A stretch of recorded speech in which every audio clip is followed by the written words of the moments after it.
सारा उमी को फोन करके कहती है कि बराहे करम इसका हाल ना पूछें क्योंकि उमी ही ने इसकी जिंदगी में जहर गिला है और इसे फौरन 50,000 रुपए चाहिए। उमी हैरान होकर पूछती है कि इतनी बड़ी रकम क्यों चाहिए, तो सारा शिकायत करती है कि इसे सिर्फ 5,000 दिए जा रहे हैं जो इस महंगाई में कुछ भी नहीं है। उमी बताती है कि उनके पास सिर्फ 10,000 है, मगर सारा तल्खी से जवाब देती है कि 10,000 में तो एक ड्रेस भी नहीं आता और फोन बंद कर देती है।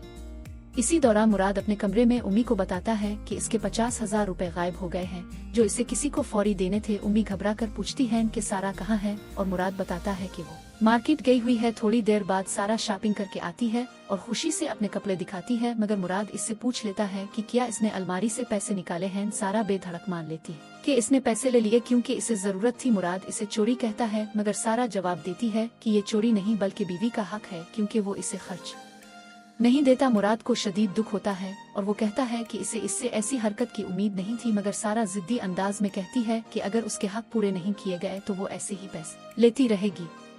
बाद में उमी मुराद को बताती है कि उन्होंने सारा को पैसे नहीं दिए थे और उन्हें अंदाजा नहीं था कि वो इस हद तक जा सकती है। मुराद टूटे हुए लहजे में कहता है कि सारा ने इसका एतमाद तो दिया है और वो इसे बर्बाद कर देगी। उमी भी कहती है कि ऐसी औरत मर्द को सड़क पर ला खड़ा करती है। आखिर में सारा और उमी के दरमियान सख्त टकराव होता है। सारा ऐलान करती है कि ये इसका घर है और वो कहीं नहीं जाएगी, बल्कि अगर कोई जाएगा तो इजरा जाएगी। उमी इल्जाम लगाती है कि सारा ही ने इजरा को तलाक की बात सिखाई है। सारा गुस्से में कहती है कि अगर ऐसा हुआ तो उमी अपने बेटे को खो देंगी क्योंकि ये बहू इसे उनसे छीन लेगी। नाजरीन, इस कहानी में जब लालच मोहब्बत पर हावी हो जाता है तो बीवी चूर बन जाती है और घर जंग का मैदान। सवाल ये नहीं रहता कि सारा ने पैसे क्यों लिए, बल्कि ये कि क्या मुराद का घर अब भी बच सकता है या नहीं।